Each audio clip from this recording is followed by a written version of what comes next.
Welcome to another edition of the Mailbag from the workshop this time, and we've got a fair few comments to get through. But before we get through those today, normal parish notices. So, if you haven't subscribed to the channel, why not? Hit the subscribe icon. If you want to be notified when this sort of content or other content hits the channel, that's the bell icon is the one you should be hitting. If you like the content of this video or any other video you watch on the channel, give it a thumbs up. It really helps. Become a member of the TMTG community. The address is down there, as are the Instagram and Facebook pages, or Instagram and Facebook pages, whichever way around it is. Go over there. You'll see all the shenanigans of the channel are notified on those platforms. But now back to the video. I'm recording this video after work, so I've been working all day. Although work and home life at the moment kind of blends itself because we're in the UK, we're in second lockdown at the moment. So I can hear one of the housemates who is on tea duty today cooking. In fact, I can smell it because the extractor fan comes through this area. And it smells actually really nice. Anyway, this next one comes from Shadrach Jackson. I'll get it right in a minute. And it was in response to what is my favourite keyboard and DAW, which I did back in October. Yeah, end of October it was. And it's a video I was sort of somebody asked me a question about what was my favourite, and I sort of said, what I was, and I concentrate quite a lot on the OASYS and how I use the OASYS or the KRONOS, depending on which keyboard is here. But I pretty much use both of them in the same way because they, while they are different architectures, the workflow is actually pretty much the same across the two keyboards. It's just the KRONOS is more powerful than the OASYS, but the workflow itself across those two keyboards is very, very, very, very similar. And what Shadrach asked is a series of questions. And he says, "Hello, tech guy. If I'm not mistaken, I believe that Korg supposedly designed the OASYS to be a standalone machine that you shouldn't need a computer. Please give your input on that too. I was wondering if you can enlarge the font on the size of the OASYS or also on this KRONOS screen. 3.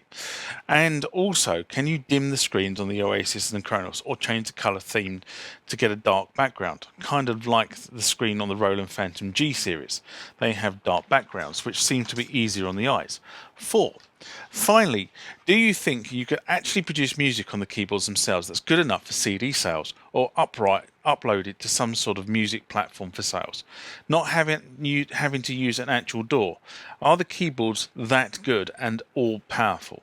Thank you very much for doing this video and for your input and experience and expertise." Well, first of all, thank you for the compliment there.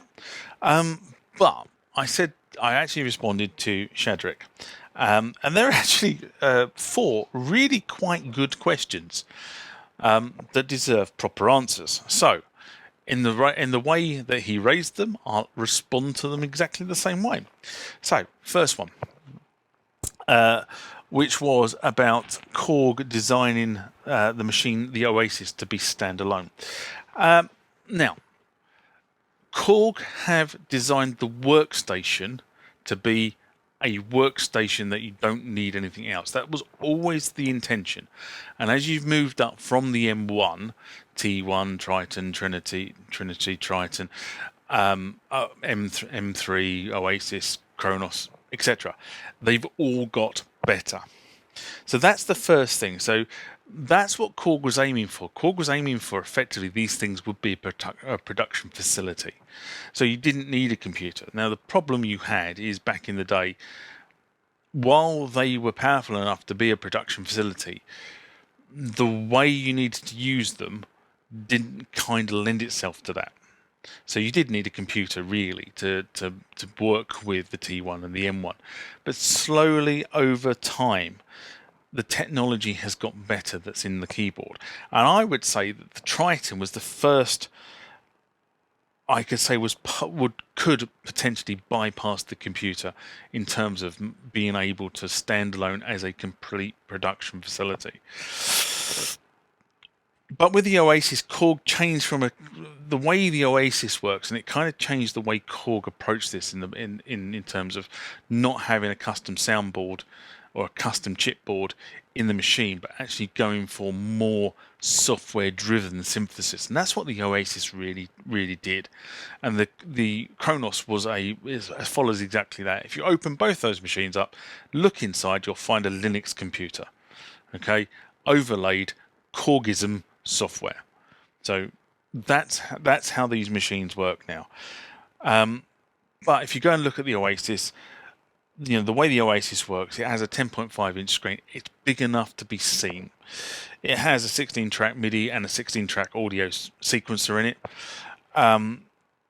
And you can work the way the screen is laid out allows you to work with the machine. Yes, it has 4 balls, but it is good enough that you can do a lot of your production on that machine, even if you were then to move that production over into a DAW. You can do a lot of that on the machine. You can rough out a demo very, very easily on the KRONOS and the Oasis before you then have to think about, recording it into a DAW for some other reason. So that's the first thing. Number 2, unfortunately, on both the Oasis and the KRONOS, the way they've laid the screens out, if you were to start changing the font size, it would start to push things all over the place. So I can't find a way. Definitely, I've not got the KRONOS here, but I can't remember seeing a way to change the font size on the KRONOS, and I definitely can't find a way to change the font size on the Oasis. Now, with the KRONOS, of course, you've got the iPad app, so you can actually put that at the right angle for you. It can move things around. So, and that's bigger. I mean, the KRONOS is only an 8-inch screen, and my iPad is a 10.5-inch iPad. No, it's not. It's a 12-inch iPad. So, potentially that I could see working quite well, but you can't actually change the size of or I can't find out how to change the size of the actual font on the screen. So, unfortunately, that's a no. But I do like the way that on the KRONOS, I do like the way you can actually move the screen up and down, because that suits you when you're sitting down, when you're on a stool, or whether you're actually standing up over the machine playing it. So you can change the angle of the screen to suit how you're playing. Number 3, on the Oasis, in the global menu, there is a function that allows you to change the settings of the LCD. So you go into that, you can change the contrast, the brightness, and you can also change the RGB settings of the LCD display. I haven't tried this, but I'm pretty reliably informed that you could actually unplug the onboard LCD display, because there is a plug at the back of the keyboard, and plug in another one, but you lose the touchscreen functionality at that point. So kind of why would you? But you are kind of limited in terms of what you can change. So you can change the RGB and the color temperature, but it's kind of still that sort of blue-grey palette that comes with the Oasis. You can't put, vivid reds and greens and stuff on there. That's just not where it is.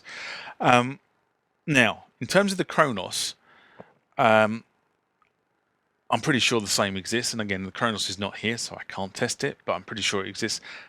But hand on heart, I've never, ever changed the screen setting on the KRONOS. I've had no reason to do it, so I've never gone looking for the function. So that's number 3. Number 4. Do I think you can produce music on this platform? And this is how I would answer this, or this is how I did answer it. The problem with the KRONOS and the Oasis, but probably more the Oasis than the KRONOS, because the KRONOS is a newer machine, is that you don't have necessarily all the post-production facilities that you would typically have on a DAW. But then that brings into another question: do you want them? So a lot of people, in me being included, think that once I've got a sound and a piece of music the way I want to hear it on the keyboard. I don't want people meddling around with it in post-production. But that's a preference. Now, a lot of record companies will record everything and then in post-production will make a number of potential changes to the way the sound works. Now, whether that's effects on channels, whether that's delays, choruses, whatever it happens to be, they will make those in post. And it's an age-old argument between the sound engineer and the group. This is our sound. Yeah, but I want it dry so I can put all the effects on afterwards. No, we want the sound that we want on the tape. So if you kind of like the music raw and produced, then yes, this thing can do it. Okay, these keyboards are perfectly capable of producing that sort of thing, as would be the Roland the latest generation of Phantoms from Roland. Okay, absolutely, you can get a very, very high demo, potentially CD quality out of these machines if you were prepared to put the time in. What do I think? I don't think a mainstream music company would be happy with the sounds that come off the machine per se. What I would say is you could go into a recording studio with the machine and you could polish it.